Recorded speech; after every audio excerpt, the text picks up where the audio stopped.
Hey guys, it's Nick, and throughout history there have been many successful people who struggled with dyslexia. People such as Spielberg, Einstein, Richard Branson and many more. Today we're talking to Sean and about his struggles with dyslexia.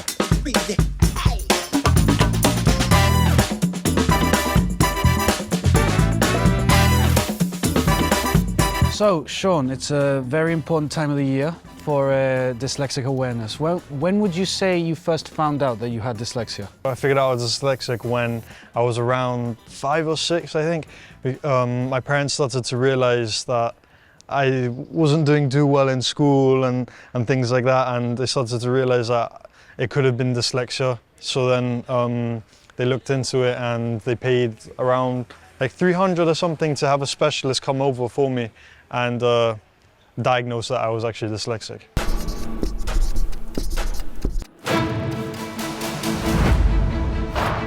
So would you say that dyslexia actually affected your performance in school? Dyslexia really affected my performance in school. I mean, there was times where I would be reading. I would not be able to read what I was reading or see blurry lines, or when I was spelling, I couldn't figure out how to spell the words, and reading in front of the class was always much more of a struggle than people who didn't have dyslexia. So yeah, I would say I really did struggle quite a lot, to be fair. So would you say that there's enough support for children with dyslexia in schools and education? I think that the schools, they're trying, they're doing their best, because when I was younger, there was a lot less awareness for dyslexia. And as I started growing up, you could slowly see how the teachers in service and those type of days, they would have a day dedicated to helping dyslexic people. And throughout my years, I've been able to realize getting extra time, maybe more one-on-one personal time with teachers, and it has helped quite a bit. But when I first started school, I think the awareness was not very good, but it's slowly improving as the weeks go on. And I think we can only go up for the awareness. I don't think there's a huge awareness, but it definitely can get better.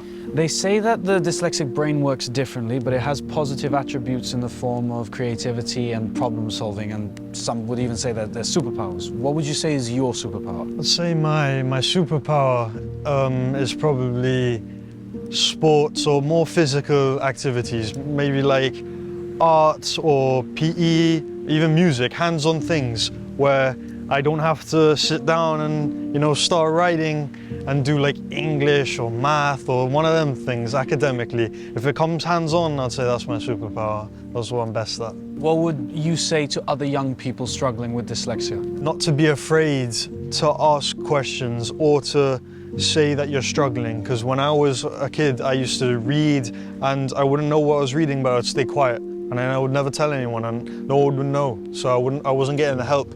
But the best thing to do is to stand up and actually say, look, I'm struggling, I need help. And that's the best way to get help in those type of environments, I believe. Well, Sean, thank you for your time. I wish you all the best. Thank you. Well, there you have it. As you can see, having dyslexia is not the end of the world. But if you do think that you do have it, please go and reach out.